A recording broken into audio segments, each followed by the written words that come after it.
Vamos falar desse grande homem levantado por Deus, Martinho Lutero.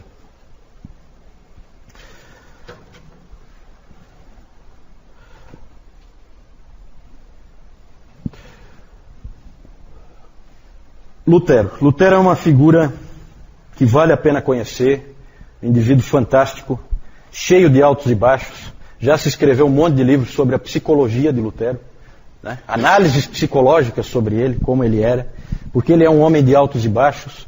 Ele é um indivíduo que, como o Dr. Lloyd Jones disse, é um vulcão em erupção. O homem escolhido para ser o soldado do Senhor, para libertar o povo de Deus do cativeiro em que estava. Tudo nele é cheio de vida. Ele sofria constantemente de depressões. Muitas vezes ele caía em grande desânimo, que ele chamava de noites escuras da alma. Uma dessas vezes ocorreu em 1527, 10 anos depois dele ter colocado as 95 teses. Ele começou a ter uns problemas de saúde muito sérios, tinha tonturas, tinha desmaios.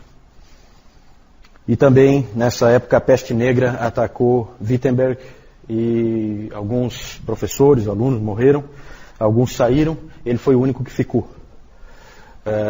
E no meio daquele clima e coisa, ele então teve um processo clássico de depressão espiritual.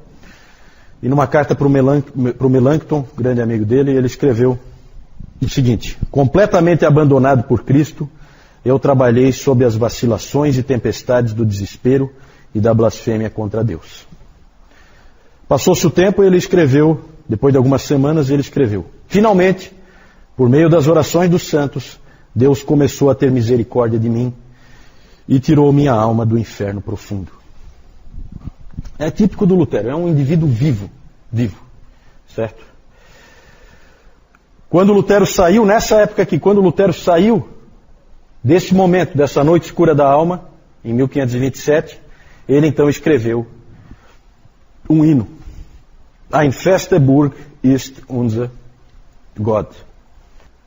Castelo forte é o nosso Deus. Certo?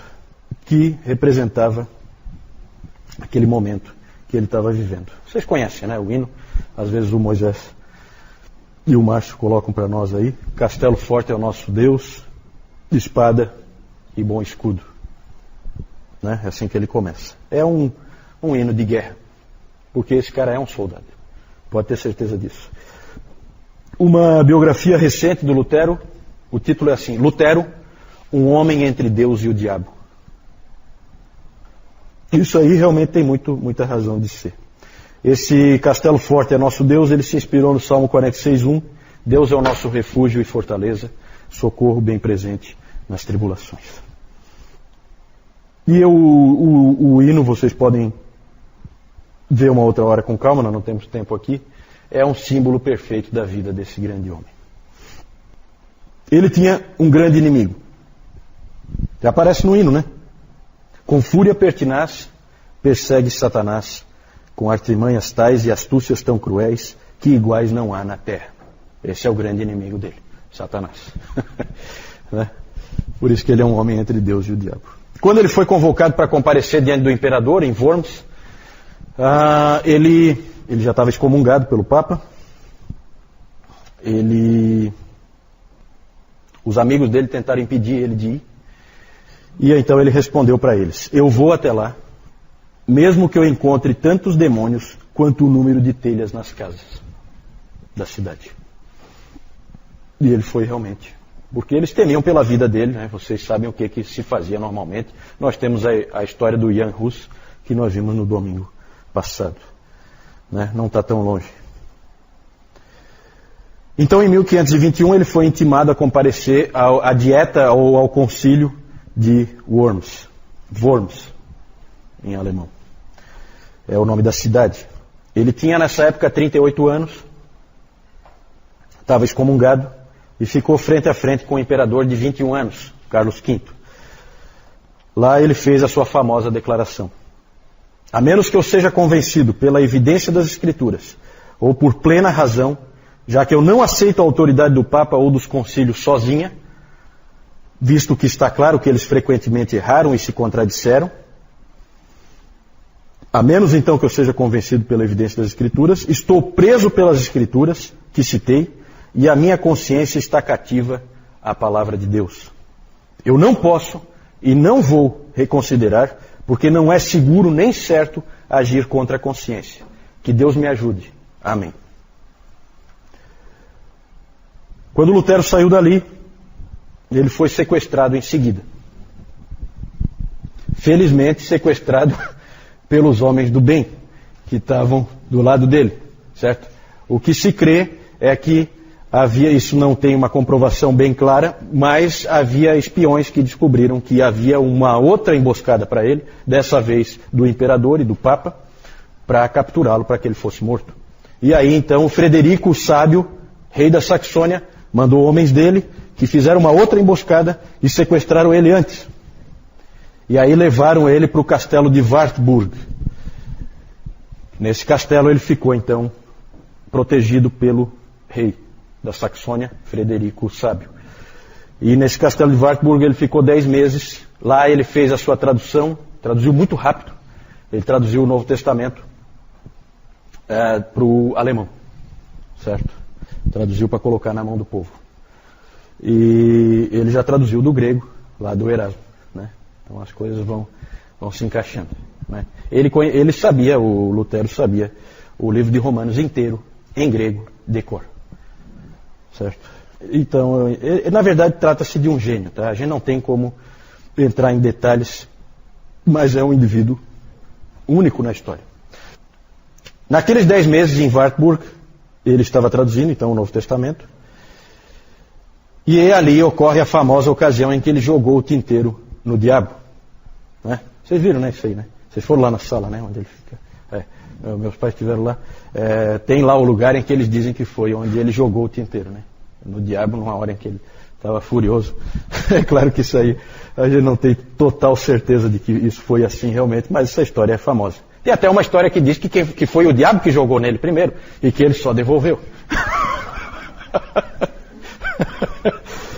Então, mas é um indivíduo que está sempre sendo atacado, claro, porque ele é o indivíduo escolhido por Deus para fazer a maior transformação que já aconteceu na história da igreja como um todo, tá? Como um todo. Ele também teve que travar debates teológicos intermináveis com inimigos humanos, certo? A própria dieta de Worms mostra isso. O efeito disso é que ele ficava cada vez mais firme nas doutrinas que ele cria. Porque ele era atacado, aí ele ia buscar mais evidências, ficava cada vez mais forte. Conforme esse espírito de Lutero, de absoluta subserviência, como nós vimos naquela frase dele, à palavra de Deus, e que ele tinha que ser convencido pelas Escrituras, isso aí rapidamente contagiou um monte de jovens dentro da igreja. Essas revoluções geralmente precisam de um contingente de jovens grande, e esses indivíduos começaram então a crer nisso, e ali então surgia o sola Scriptura, somente as Escrituras, somente as Escrituras. Como Lutero deixou bem claro, vamos concordar com o pai da igreja, vamos concordar com um concílio? Com certeza, desde que esteja de acordo com a palavra. Senão, não. Senão eles estavam enganados, eles erraram, essa parte nós vamos jogar fora. E era exatamente essa a atitude de Lutero e dos reformadores. Já um homem velho, Lutero, relembrando toda a reforma, ele disse em um dos seus sermões: simplesmente ensinei, preguei, escrevi a palavra de Deus. Não fiz mais nada. Então, enquanto eu dormia, ou bebia cerveja de Wittenberg com o meu Felipe e o meu Amsdorff, a palavra enfraqueceu tão intensamente o papado que nenhum príncipe ou imperador jamais fez estrago assim. Não fiz nada. A palavra fez tudo. Então esse é o espírito. O Papa foi derrotado pela palavra, não pelo Lutero. E isso ele deixa muito claro, certo? Esse homem foi chamado a ser um guerreiro e ele assumiu o chamado de Deus. O mais impressionante da vida de Lutero é que ele morreu de morte natural. Né? Se tem um indivíduo na história que não tinha como morrer de morte natural, é esse aí. E, no entanto, ele morreu de morte natural. E ele não tinha medo de morrer, não, tá? Claro que o instrumento humano para que ele não morresse de morte matada, como se diz, foi o Frederico da Saxônia. Foi usado por Deus para protegê-lo militarmente. Coisa que o Savonarola não teve. Lembra que no domingo passado eu falei do Maquiavel. Profetas sem armas não prosperam. Certo? Isso o Maquiavel tinha percebido no Savonarola. Lutero tinha armas do lado dele. Medo de morrer ele não tinha, mas ele tinha uma grande preocupação com a sua família. Lutero ele disse algumas vezes que ele não queria casar, porque ele sempre colocava em risco a família dele, porque ele estava sempre, pairava sobre ele sempre a morte de um herege. E a morte de um herege, a gente sabe como é queimado pelo Papa. Então ele tinha medo de deixar a família sozinha, esse tipo de coisa. Mas ele acabou se apaixonando pela Catarina von Bora, que tinha sido uma freira. E tem uma história muito interessante, que eu não vou contar aqui, né? Mas essa freira, Catarina, ela foi uma das 12 freiras que Lutero ajudou a escapar que ele ajudou a escapar, a fugir de um convento dentro de barris de arenque. Certo? Ele ajudou 12 freiras a fugir de lá de dentro. E uma delas era a Catarina. Certo? Ele acabou depois casando com ela.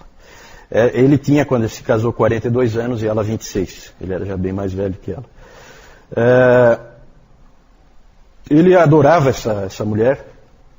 É uma história bonita, a história deles. Na verdade, ali se forma uma primeira família cristã protestante, né? Cheia de amor uns pelos outros, mas também com muito realismo, muito pé no chão, né? Muito de pegar junto, todo mundo pegando junto, né? Uma unidade familiar forte. E o Lutero gostava muito de fazer brincadeiras a respeito dela, né? Ele costumava chamar ela de meu senhor Catarina, né? Porque ele era totalmente desorganizado, né? Uma vez o Melanchthon disse que a cama dele estava totalmente mofada, né? Ele dormia num ambiente insalubre, assim, porque ele não cuidava de absolutamente nada. Era daqueles, sabe aqueles intelectuais que não se preocupam com absolutamente nada, a não ser aquele indivíduo focado numa coisa só? Então ele era assim. Essa Catarina veio para arrumar um pouco a vida dele, que estava meio bagunçada. Ele disse que na maioria das coisas ele deixava a Cat lhe dizer o que fazer. Nas outras era o Espírito Santo. Ele era muito espirituoso, né? Tem algumas cartas dele em que ele brinca assim, ele começa, querida Costela. Querida Costela. Claro que é uma referência a Adão e Eva, né? O maior tributo de amor, provavelmente, que ele fez a ela foi ele ter chamado o livro de Gálatas, que era o livro que ele amava tanto, ele chamou o livro de Gálatas de Minha Cat. Lutero disse que o casamento é a escola da santificação.